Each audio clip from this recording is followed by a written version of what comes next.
Through the operation of our bar tack machine, we've got it threaded up now. Turn on the power switch at the back, and straight away our screen comes up.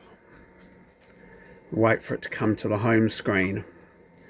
Now, the machine, before it will operate, even if it's on the correct function, needs to be homed, and we do that just by pressing the sewing machine button. So at the moment we've got it set up for stubby holders, pattern number 1, and we press home. The machine centralizes, and that is now set up on the screen ready for stubby holders. So here we come back to the operation of the machine here.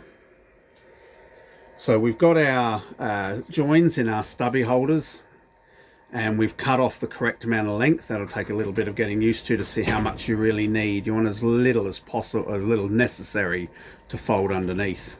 So all you're going to be doing is folding that underneath, putting it under your foot using the center of these 2 feet as your center guide, and depressing the pedal. Now I'm going to depress the foot pedal halfway, which locks down the guide. I'm only pushing the pedal down with my foot halfway. Once I'm happy with where that is, I push the foot pedal down the rest of the way, and it will sew our stitch. Onto the other side, halfway, all the way. One hasn't got enough length there. This one's got a very small length, so we'll see how that one goes. Didn't get quite close enough to the edge. This will just take a little bit of getting used to exactly how far to turn under and exactly where to place it in the guide. And then we can just go consistently one after the other.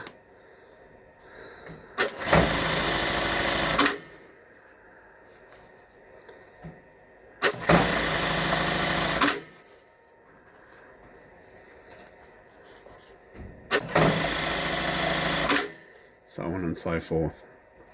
Now we're going to change it straight over to Lanyard, so we'll go back to the screen here. So this was set up at stubby holders at 10.4 millimeters. That can be changed in settings, but we won't do that on this video. We'll go straight to our second product, product number 2. You can see it says Lanyard, and then what we're going to have to do is just press the home button again. And that's now ready to use. You'll see up here it says 17.9. That's the stitch width of the design we're doing. So back to here to the sewing of the machine. We'll put our lanyards in and whatever fold we need, obviously. That's up to your product. And we're just using the same principle. We're using the center guide of the 2 feet as our center point. Sorry, that's not going down all the way, so I just need to home it again. There we are. So I did have to press the home button twice to get it back to the blue screen.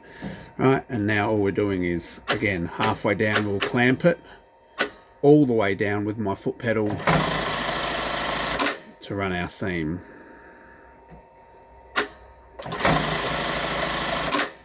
Now if you've got buckles or something, you'll just need to be aware of how close you can get that to your guide without it doing any damage.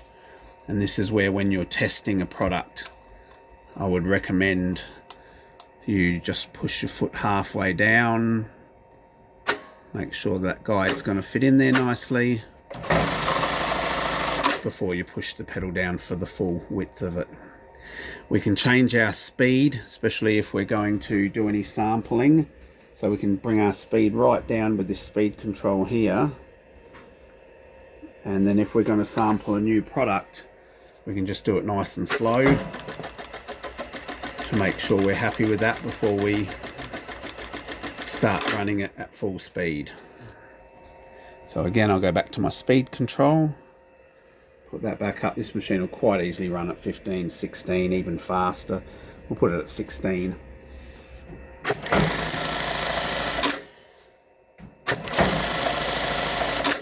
Now, if I turn that up the other way,